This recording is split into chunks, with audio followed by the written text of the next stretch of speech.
அதாவது இப்ப நம்ம எதை பத்தி பேச போறோம் தெரியுமா? நீ தமிழ்ல பிக் பாஸ் பாத்திருக்கியா? பார்த்ததே இல்ல. ஏன் பார்க்கல? இன்ட்ரெஸ்ட் இல்ல. எதுக்கு எல்லாரும் கத்திட்டு கிடக்கும் அதுல. அதுல ஒருத்தவங்க பெரிய பெரிய ஒரு ஆர்டிஸ்ட் அதுல இருக்காங்க. யார் தெரியுமா? பார்வதி. அதாவது 5 அறிவு ஜீவன்ஸ் இருக்குல்ல, இப்ப நம்ம ப்ரௌனி அந்த ஒயிட் இதெல்லாம் இருக்குல்ல, அதுங்களுக்கெல்லாம் கூட சொன்னா புரியுது என்ன.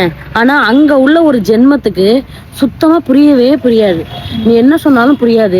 அதுவா ஒரு இது, அதுவா ஒண்ணு பேசும், அதுவா ஒண்ணு நினைச்சுக்கும். நேத்து தான் நினைக்கிறேன், நான் நேத்து அந்த வீடியோவை பார்த்தேன். அது எப்போ உள்ள வீடியோலாம் தெரியாது. திவ்யா வந்து ஜட்ஜா இருக்காங்க. அங்க வந்து ஒரு கோர்ட்டு கேஸ்ன்ற மாதிரி போயிட்டு இருக்குது. திவ்யா ஜட்ஜா இருக்கும்போது பார்வதி கொஞ்சம் பேசாம இருக்கான்னு அவனே அப்படின்னு ஒரு மாதிரி மூஞ்ச நான் பண்ணும்போது அசிங்கமா இருக்குல்ல. ஆமா தானே? இதை விட கேவலமா இருந்துச்சு அது பண்ணும்போது. அது மூஞ்சும் முகரையும் நான் சத்தியமா பாடி ஷேமிங் பண்ணல. அது ஒரு ஒஸ்ட் பிஹேவியர். அதெல்லாம் ஏன்டா உள்ள வச்சிருக்கீங்க? நான் தான் நான் கேட்பேன். எவ்வளோ பேர் தெரியுமா தமிழ்ல திறமையும் இருந்து நிறைய பேர். நீங்க என்னதான் இருந்தாலும் யூடியூப் சேனல்ல இருந்து தான் எல்லாரையும் தூக்கி உள்ள போடுறீங்க. யூடியூப் சேனல்ல இருக்கிறவங்கள தான் தூக்கி நீங்க பிக் பாஸ்குள்ள நுழைக்கிறீங்கன்னு எல்லாருக்குமே தெளிவா மட்டமா தெரிஞ்சு போச்சு.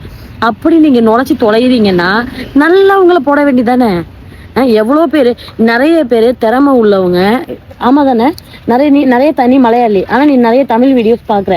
அதுல நிறைய வீடியோ பார்த்தீங்கன்னா திறமை உள்ளவங்க அதுல இருப்பாங்க. ஆனா திறமை உள்ளவங்களுக்கு எவனுமே வாய்ப்பு தர மாட்டீங்களா? இல்லை நான் தான் கேட்குறேன். அவன் யாரையா வாட்டர் மெலன் ஸ்டாரு ஒரு தர்பூசணி பழத்தை தின்னுட்டு வயிற்று பரங்கிக்கா மாதிரி வச்சுட்டு, இது பாடி ஷேமிங் கிடையாது. எனக்குள்ள உள்ள ஒரு ஆதங்கம். என்ன, நாங்களாம் ஒன்றும் ஐஸ்வர்யா ராய் கிடையாது, ஐஸ்வர்யா இதெல்லாம் கிடையவே கிடையாது. பாடி ஷேமிங் இல்லை. ஒருத்தவங்களை நம்ம பேசுறோம்னா ஒருத்தவங்க உள்ள இருக்கவங்க எப்படி நடந்துக்கிறாங்க அதை பொறுத்துதான் தனக்கு வர கோவமே. என்ன, அவர் வாட்டர் மெலனை வாயில கடிச்சிக்கிட்டு கையை எப்படி வச்சுட்டு இப்படி இப்படின்னா அவர் சூர்யா ஆயிடுவாரா? ஆனா அவன் சவனேன்னு தான் இருந்தான். அவனை எவ்வளவு பெருசா ஏத்தி விட்டது எல்லாருமே நீங்க எல்லாரும் தான். அவன் சும்மா அந்த ஒரு வீடியோ பண்ணிட்டு அவன் ஒதுங்கிட்டான். அதை விட்டுட்டு நீங்களாம் என்ன பண்ணீங்க? கொஞ்சமாச்சும் மனசாட்சி வேண்டாமா? சரின்னு சொல்லிட்டு ஒரு வழியா அந்த பிடையை ஒழிச்சு விட்டாச்சு. அடுத்த பிடை யாருன்னா அந்த பாரு. அது பொண்ணா? அதை எந்த லிஸ்ட்ல சேர்க்கறது, எந்த லிஸ்ட்ல வைக்கிறதுன்னு சத்தியமா தெரியவே இல்லை. நான் இது வரைக்கும் இந்த பிக் பாஸை பத்தி நான் பேசணும் நினைப்பேன். ஆனா நானே ஒரு ஸ்டேஜ்ல மறந்துடுவேன். ஆனா இது உள்ள இருந்து பண்ற வேலை லீலை இதெல்லாமே. அவன் பேர் என்ன? ஒருத்தன் காம கொடூரன், கமுருதீன். யாரையா அவன்?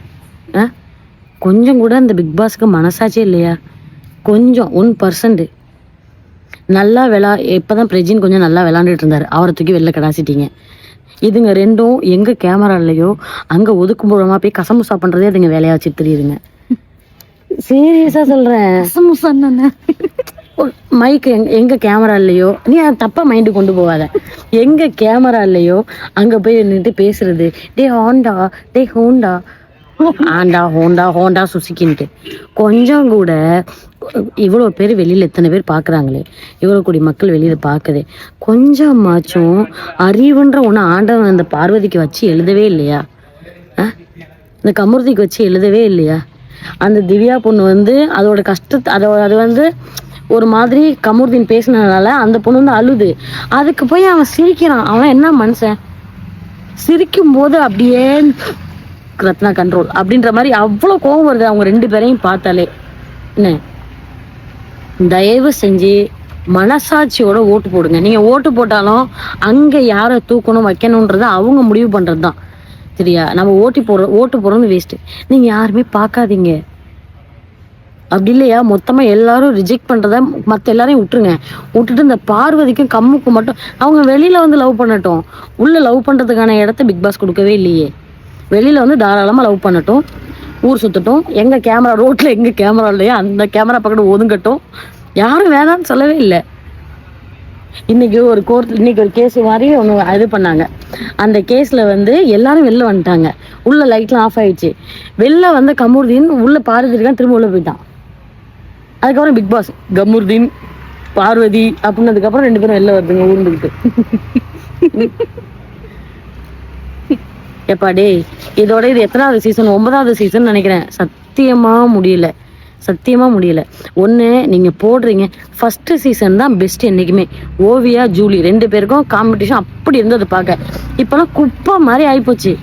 சத்தியமா சொல்றேன், இந்த பிக் பாஸை பாக்குறதும் ஒரு 10 குப்பை தொட்டிக்கு நடுவுல போய் படுத்து கிடக்கிறதும் ஒண்ணுதான். அந்த அளவுக்கு கேவலமா நிறைய இந்த பிக் பாஸ். ஆனா இந்த நாத்தத்துக்கு காரணம் யாருன்னா அந்த பார்வதியும் அந்த கொம்மும் தான். கொம்முன்னா அந்த கம்முருதி காம கொடூரன் அவன். அது ஆம்பளை பையன், அவன் தான் அப்படி இருக்கான்னு பார்த்தா இந்த பொண்ணு அதுக்கு மேல இருக்கு. சரி அவன் தான் அவனுக்கு வெக்கமான சூடு சொல்ற எதுவுமே இல்லை.